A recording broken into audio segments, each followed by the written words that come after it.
एक ऐसे समय में जब विश्व अनेक अनिश्चितताओं से घिरा हुआ है, तब भारत दुनिया में विश्व की एक नई किरण बनकर के उभरा है। भारत की प्राथमिकताएं बिल्कुल स्पष्ट है। आज भारत की प्राथमिकता है sustainable industry, infrastructure and manufacturing. आज भारत की प्राथमिकता है new age skills, futuristic technology, AI and innovation. आज भारत की प्राथमिकता है green hydrogen, renewable energy, semiconductors, इसका पूरा इकोसिस्टम। इसकी एक झलक हम vibrant Gujarat global trade show में भी देख सकते हैं। और मेरा तो आग्रह है कि ट्रेड शो जरूर देखें। गुजरात के भी स्कूल कॉलेज के विद्यार्थी जरूर जाएं। कल दिन में मैंने हिज एक्सेलेंसी न्यूसी और हिज एक्सेलेंसी रामोस होर्ताई जी के साथ इस ट्रेड शो में काफी समय गुजारा है। इस ट्रेड शो में कंपनियों ने world class state of the art technology से बने प्रोडक्ट्स का निदर्शन किया है। E mobility, startups, blue economy, green energy और स्मार्ट इंफ्रास्ट्रक्चर जैसे ट्रेड शो में एक प्रकार से छाए हुए हैं। ये जितने भी सेक्टर्स हैं, इनमें इन्वेस्टमेंट के लिए आपके पास लगातार नए अवसर बन रहे हैं। साथियों, आप सभी वैश्विक परिस्थितियों से भली भांति परिचित है। ऐसे में आज अगर भारत की इकोनॉमी में इतना रेजिलियंस दिख रहा है,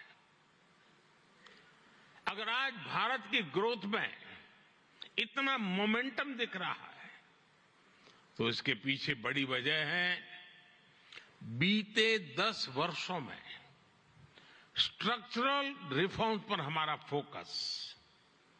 इन रिफॉर्म्स ने भारत की इकोनॉमी की कैपेसिटी, कैपेबिलिटी एंड कॉम्पिटिटिवनेस बढ़ाने का बहुत बड़ा काम किया है। रिकैपिटलाइजेशन और आईबीसी से हमने भारत के बैंकिंग सिस्टम को दुनिया के सबसे मजबूत बैंकिंग सिस्टम में से एक बना दिया है। ईज ऑफ डूइंग बिजनेस पर जोर देते हुए हमने 40,000 से ज्यादा कंपनीज को समाप्त कर दिया है, कंप्लायंसेस को समाप्त कर दिया है। जीएसटी ने भारत में टैक्स के अनावश्यक जाल को खत्म किया है। भारत में हमने ग्लोबल सप्लाई चेन के डाइवर्सिफिकेशन के लिए बेहतर माहौल बनाया है। हाल में ही हमने 3 FTA साइन किए ताकि ग्लोबल बिजनेस के लिए भारत और अट्रैक्टिव डेस्टिनेशन बन सके। इनमें से एक FTA तो यूएई के साथ ही हुआ है। हमने अनेक सेक्टर्स को ऑटोमेटिक रूट से FDI के लिए ओपन किया है। आज भारत इंफ्रास्ट्रक्चर पर रिकॉर्ड इन्वेस्ट कर रहा है। पिछले 10 वर्ष में भारत का कैपेक्स 5 गुना अधिक हो चुका है। फ्रेंड्स, भारत आज ग्रीन एनर्जी और ऑल्टरनेटिव एनर्जी सोर्स को लेकर भी अभूतपूर्व गति से काम कर रहा है। भारत की रिन्यूएबल एनर्जी कैपेसिटी 3 गुना बढ़ी है और सोलर एनर्जी कैपेसिटी में 20 गुना वृद्धि हुई है। डिजिटल इंडिया मिशन ने भारत में लाइफ और बिजनेस दोनों को ट्रांसफॉर्म कर दिया है। 10 वर्षों में सस्ते फोन और सस्ते डेटा से डिजिटल इंक्लूजन की नई क्रांति आई है। हर गांव तक ऑप्टिकल फाइबर पहुंचाने का अभियान, 5G का तेजी से विस्तार आम भारतीयों का जीवन बदल रहा है। आज हम दुनिया में तीसरे बड़े स्टार्टअप इकोसिस्टम है। 10 वर्ष पहले तक भारत में कुछ 100 स्टार्टअप थे। आज भारत में 1,15,000 रजिस्टर्ड स्टार्टअप्स है। भारत के ओवरऑल एक्सपोर्ट में भी रिकॉर्ड बढ़ोतरी हुई है। फ्रेंड्स, भारत में जो ये बदलाव आ रहा है वो भारत के नागरिकों की ईज ऑफ लिविंग भी बढ़ा रहा है, उन्हें एम्पावर कर रहा है। हमारी सरकार के 5 वर्षों में 13.5 करोड़ से ज्यादा लोग गरीबी से बाहर निकले हैं। भारत में मिडिल क्लास की एवरेज इनकम लगातार बढ़ रही है। भारत में फीमेल वर्कफोर्स के पार्टिसिपेशन में भी रिकॉर्ड वृद्धि हुई है। भारत के भविष्य के लिए ये बहुत अच्छी संकेत है और इसलिए मैं आप सभी का आह्वान करूंगा कि भारत की इस विकास यात्रा से जुड़िए, हमारे साथ चलिए। साथियों, लॉजिस्टिक्स को लेकर ईज ऑफ ट्रांसपोर्टेशन के लिए भी भारत में आधुनिक पॉलिसीज पर काम हो रहा है। 10 साल पहले भारत में 74 एयरपोर्ट थे, आज भारत में 149 एयरपोर्ट्स हैं। भारत का नेशनल हाईवे नेटवर्क पिछले 10 सालों में करीब करीब 2 गुना हो चुका है।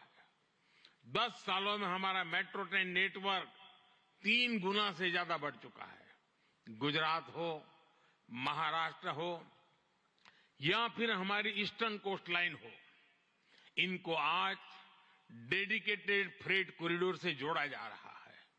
भारत में आज अनेक नेशनल वाटरवेज पर एक साथ काम चल रहा है। भारतीय पोर्ट्स का टर्न अराउंड टाइम आज बहुत कॉम्पिटिटिव हो गया है। G20 के दौरान जिस India middle east Europe economic corridor की घोषणा हुई है वो भी आप सभी इन्वेस्टर्स के लिए बहुत बड़ी बिजनेस अपॉर्चुनिटी है। फ्रेंड्स, भारत के कोने कोने में आपके लिए नई संभावनाएं हैं। वाइब्रेंट गुजरात समिट इसके लिए भी एक गेटवे, उसका बहुत बड़ा श्रेय मेरे brother his highness Sheikh Mohammed bin Zayed को जाता है।